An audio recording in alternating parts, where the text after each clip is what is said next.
Selain roti berbahan bekatul, ada juga alternatif lain, Bun. Terakhir, setelah bubuk scrub dibersihkan, tubuh akan dimasker dengan pasta kopi untuk mengembalikan ukuran pori-pori dan memaksimalkan proses perawatan. Nah, setelah kopi menyerap dan mengering, lalu terapis akan mengelap tubuh deh. Setelah treatment, pengunjung akan merasa lebih berenergi dalam menjalani hari.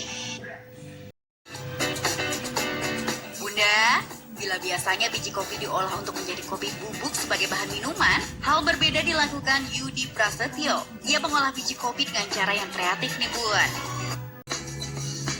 Kita intip yuk pembuatannya, Bun. Gak terlalu susah ternyata. Pengharum mobil misalnya. Biji kopi yang sudah dipanggang di tingkat kepanasan tertentu, kemudian diberikan ekstrak aroma kopi. Nah, gelang dan kalung cocok nih buat hadiah, Bun.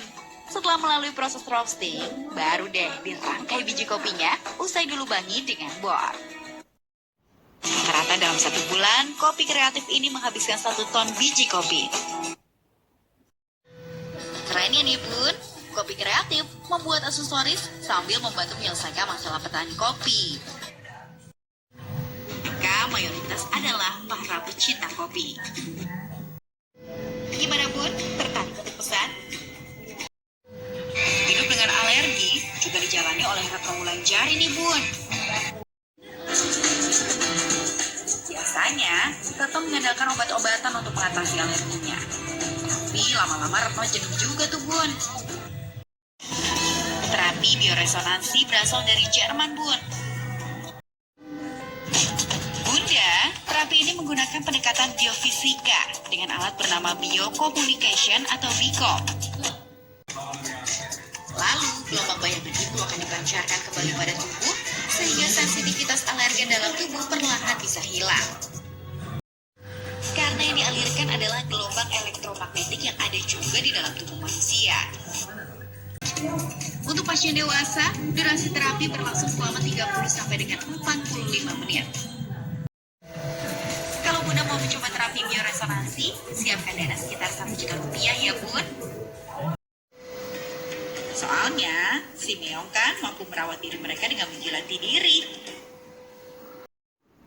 Intensitas pun cukup sering, Bun. Namun ternyata, air liur kucing justru bisa memicu alergi pada manusia. Namun tak hanya bulu kucing, protein yang memicu alergi juga dikeluarkan binatang melalui air liur, air seni, dan feses.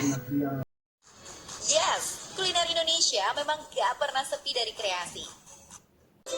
Hits banget kan, Bun? Dalam 1 hari, Roh Kupang yang ada di Jalan Dr. Susilo 3, Grogol, Jakarta Barat ini bisa menjual sampai 200 potong roti loh, Bun. Namun, dalam menentukan pola makan bebas gluten, harus melalui pemeriksaan dokter terlebih dahulu. Alergi terhadap hewan kesayangan muncul tanpa peringatan loh, Bun. Bun, kalau bintang sinetron yang satu ini juga gak diragukan lagi kan kecantikannya? Sejak saat itulah, Po Ati kerap melakoni suntik silikon. Bun, kursus make up sekarang emang lagi banyak peminatnya. Seperti batuk, gatal-gatal, hingga sesak nafas. Kerap alami bersin dengan intensitas sering, batuk, hingga ruam pada bagian tubuhnya, Indra Puspita Kusuma harus rela membatasi diri dari kucing kesayangannya. Kalau yang satu ini, Bun, pecinta makanan pedas, Farida Nurhan. Bahkan gak jarang kan yang gak nafsu makan kalau gak pedas. Menyantap makanan pedas memang menjadi suatu kenikmatan tersendiri bagi para pecintanya. Usai menjalani perawatan di rumah sakit, Nina diwajibkan mengurangi konsumsi makanan pedas kegemarannya. Puncaknya, Indra harus masuk ruangan operasi akibat alergi yang menjalar ke mata. Bunda, hari masih pagi banget nih. Tapi Zizi Sahab sudah berada di Stadion Utama Gelora Bung Karno, Bun. Zizi adalah salah satu dari sekian banyak selebriti yang jatuh cinta pada olahraga lari. food yang merupakan ramuan protein kompleks, asam glikolat, dan elastin yang secara alami berfungsi untuk melindungi kulit dari kerusakan, infeksi, dan paparan sinar UV.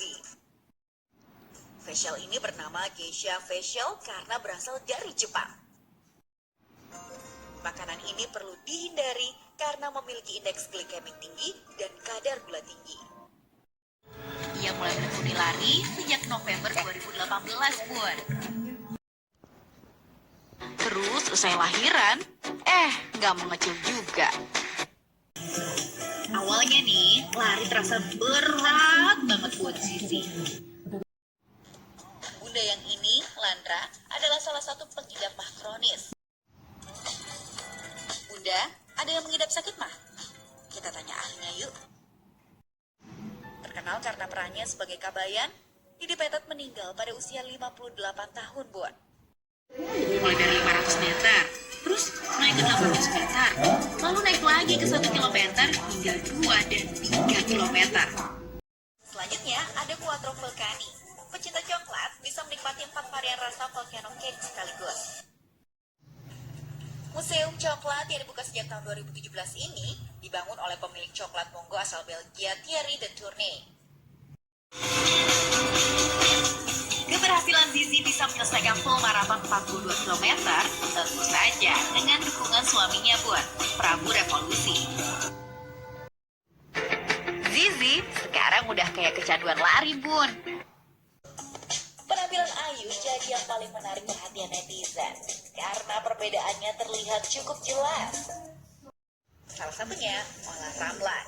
Di akun Instagramnya saat itu, wanita berusia 38 tahun ini mengunggah foto dirinya dengan mengenakan gaun merah lengkap dengan tata riasnya. Ternyata pilihan orang tua Colin gak salah. Meski baru pertama kali, Colin sangat menikmati semua permainan. Kini setelah setahun lebih menekuni lari, Zizi merasakan tubuhnya lebih sehat dan jarang sakit.